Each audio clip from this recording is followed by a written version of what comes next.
They say intelligence will open doors for you, but emotional intelligence? That's what keeps the right doors open. And more importantly, it's what prevents you from walking into the wrong ones. Emotional intelligence is more than just a skill. It's a way of moving through life with awareness, with grace, and with strength. It's not about being overly nice or endlessly accommodating. It's not about hiding your feelings to keep the peace. True emotional intelligence is the ability to recognize what you feel, why you feel it, and how to express it without letting those emotions control or define you. It's the quiet power of knowing yourself while also understanding others. Think about it. How many conflicts in life spiral out of control not because the problem itself was unfixable, but because people reacted from a place of anger, fear, or ego? How many relationships fall apart not because love was absent, but because emotional immaturity made it impossible to communicate, to listen, or to empathize? Emotional intelligence is the difference between responding and reacting, between holding your ground and losing yourself. From a psychological perspective, Daniel Goleman, who made emotional intelligence widely known, spoke about its 5 main elements: self-awareness, self-regulation, motivation, empathy, and social skills. When you look at them closely, you realize something profound. These aren't just tools for success. They're the foundation for peace in your relationships, peace in your work, and peace within yourself. Self-awareness means knowing your triggers, knowing your patterns, and not living blindly at the mercy of your own emotions. Without self-awareness, you repeat the same mistakes in love, in friendships, in work. With it, you begin to see your role in the cycles you attract. When you aren't emotionally aware, you'll find yourself tolerating things that drain you, thinking you're being kind when really you're abandoning yourself.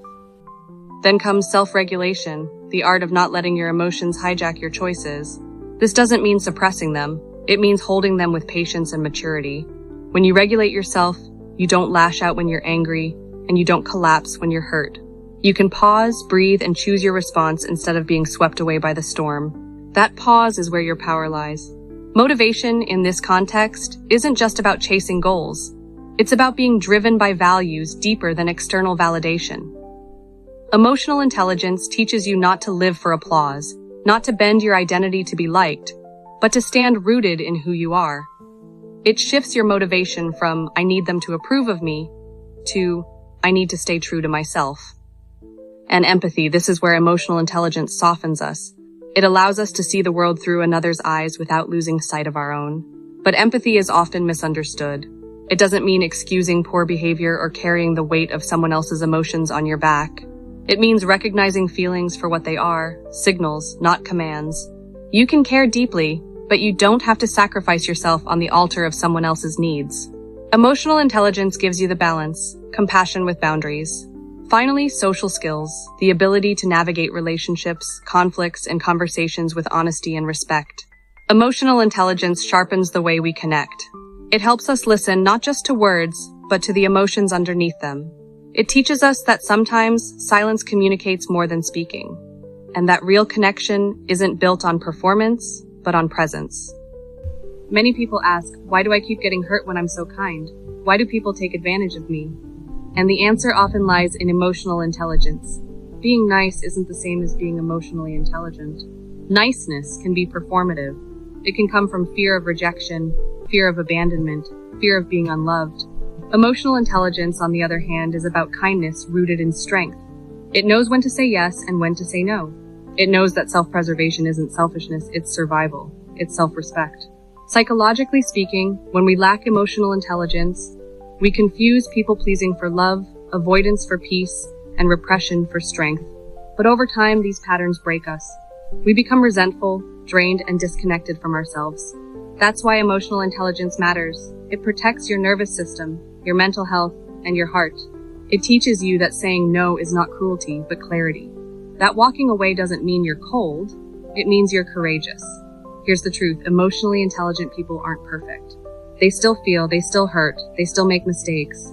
But what sets them apart is the way they return to themselves after the storm. They don't let bitterness define them. They don't let guilt keep them chained. They learn, they adjust, and they grow.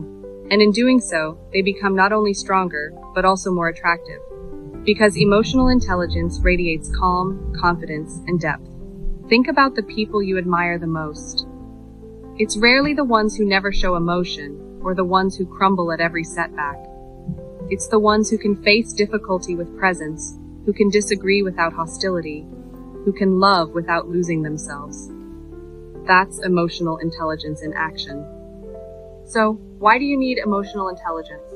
Because life will test you. People will disappoint you. Relationships will challenge you. And in those moments, your ability to manage yourself and your interactions will determine not only the outcome, but also your inner peace. Intelligence may win you arguments, but emotional intelligence will protect your heart. If there's one takeaway I want you to remember, it's this. You are not weak for feeling deeply, and you are not selfish for protecting yourself. Emotional intelligence is the bridge between those two truths. It says, I honor my emotions, but I will not be controlled by them. I honor your emotions, but I will not abandon myself for them. And when you live like that, something powerful happens. You begin to attract healthier relationships, calmer environments, and deeper respect. Not just because of who you are, but because of what you no longer allow. So let this be your reminder. Emotional intelligence isn't just a skill for success, it's a necessity for survival, for connection, and for love. It is what keeps your heart soft and your boundaries firm. It is what helps you stay whole in a world that often tries to pull you apart. And perhaps the greatest gift of emotional intelligence is this. It doesn't just change how others treat you, it changes how you treat yourself. Thank you for watching. Please subscribe if you enjoy content like this.